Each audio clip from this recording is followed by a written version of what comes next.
तो माई बहन ये देखे लो कि बबुआ के का हमार मिलल है ससुराल से। कितना आदमी के नाम मिलेला तो माई बहन लोग आपस में सुनावे लो लड़की पक्ष वाला के। तो देखी यही में बा कि समधिन करियावतरी कि जे के शेरवानिया पहन के अब बाबू हमारे आइले हो आ काहे के समधिनिया खेलड़ी आ काहे के समधिनिया खेलड़ी लूरना सीखवली हो काहे के समधिनिया खेलड़ी लूरना हो काहे के समधिनिया खेलड़ी ऐसे के शेरवानिया पहन के ऐसे के शेरवानिया पहन के बाबू हमारे आइले हो काहे के समधिनिया खेलड़ी काहे के समधिनिया खेलड़ी बेटी जाना पवली हो काहे के समधिनिया खेलड़ी बेटी जाना पवली हो काहे के समधिनिया खेलड़ी।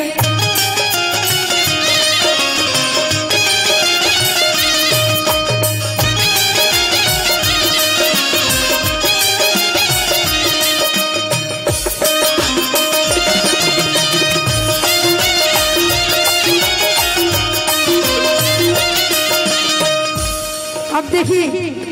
जब सब गलती होला तो लास्ट में पटोहे पर सब हार जाला। तो सास कहतरी बेटी जाना पवली पोती पलवो ना कइली हो बेटी जाना पवली पोती पलवो ना कइली हो बेटी जाना पवली पोती पलवो ना कइली हो काहे के समधिनिया खेलड़ी काहे के समधिनिया खेलड़ी लूरना सीखवली हो काहे के समधिनिया खेलड़ी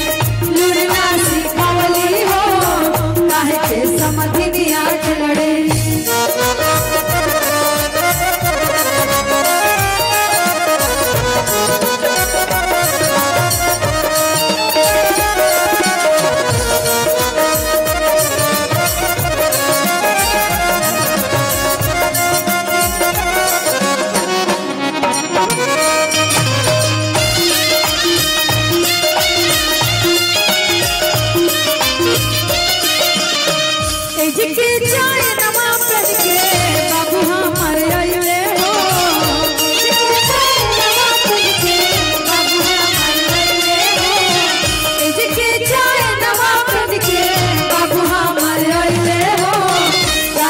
समधिनिया खेलड़ी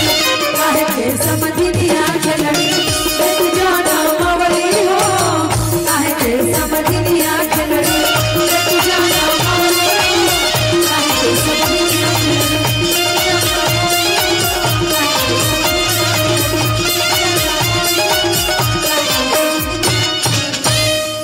देखिए हर एक माता पिता चाहेला कि हमार लड़की के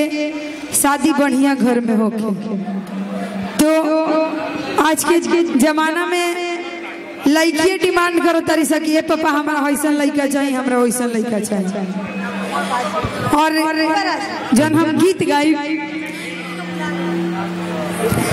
हेलो